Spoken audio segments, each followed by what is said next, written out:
지난 3편에 걸쳐 우리는 복수의 끝없는 길과 용서의 진짜 의미를 함께 탐험했습니다.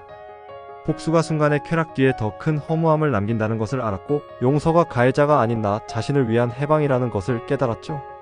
오늘은 읽힌 여정의 마지막입니다. 복수와 용서 사이, 바로 이 갈림길에서 우리는 어떤 선택을 할 수 있을까요? 그리고 그 선택이 우리 삶을 어떻게 바꿔놓을지 이야기해보고 싶습니다. 도바니.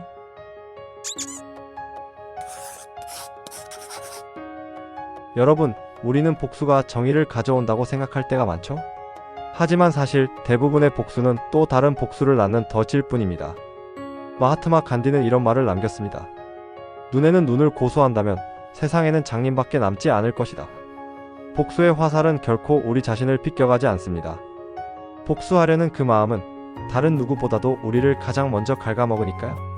마크 트웨인도 같은 의미로 이렇게 이야기했습니다. 분노는 그것을 부은 곳보다도 담고 있는 그릇을 더 많이 훼손시키는 상과 같다. 맹자의 말씀처럼 남에게 상처를 주면 결국 그 상처가 나에게 되돌아옵니다. 내가 복수의 칼을 드는 순간 내 영혼도 함께 피를 흘리게 되는 거죠. 베이컨은 그래서 이렇게 말했나 봅니다. 복수할 때 인간은 그 적과 동등해진다. 그렇다면 복수의 덫에서 벗어나는 길은 무엇일까요? 바로 용서입니다. 용서는 가해자를 위한 관용이 아니라 나 자신을 미움의 감옥에서 해방시키는 가장 현명한 선택이에요. 넬슨 만델라의 이야기는 우리에게 큰 울림을 주죠. 나는 감옥 문을 나서면서 깨달았다. 만약 내가 미움과 원한을 품고 나온다면 나는 여전히 감옥 안에 있는 것과 다름없다는 것을.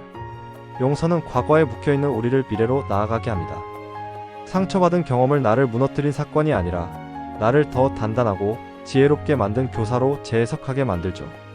마틴 루터 킹 목사님도 같은 메시지를 전했습니다. 어둠으로 어둠을 몰아낼 수는 없습니다. 오직 빛으로만 할 수 있습니다. 증오로 증오를 몰아낼 수는 없습니다. 오직 사랑만이 그것을 할 수 있습니다. 이처럼 용서는 결국 나 자신을 위한 길입니다. 상대를 무너뜨리는데 에너지를 쏟는 대신 나를 성장시키고 자유롭게 하는 것이죠.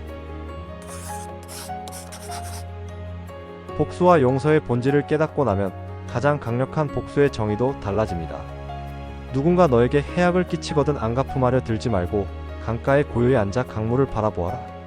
그럼 머지않아 그의 시체가 떠내려올 것이다. 이 말처럼 내가 직접 나서지 않아도 됩니다.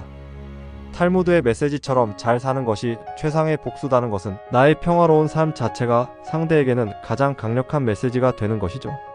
여기서 중요한 것은 잘 사는 것을 복수의 수단으로 삼는 것이 아니라 복수심을 극복한 결과로 마주한다는 점입니다.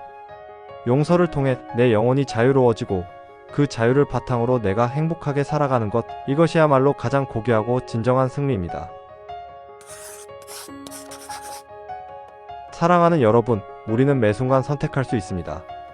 복수라는 감정의 덫에 걸려 과거에 갇힐 것인가? 아니면 용서라는 지혜로운 선택으로 자유와 평화를 얻을 것인가?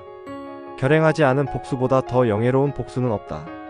이 시리즈를 통해 여러분의 마음속에 작은 빛이 깃들었기를 진심으로 바랍니다. 용서는 거대한 결단이 아니라 매일 반복되는 작은 선택의 누적입니다.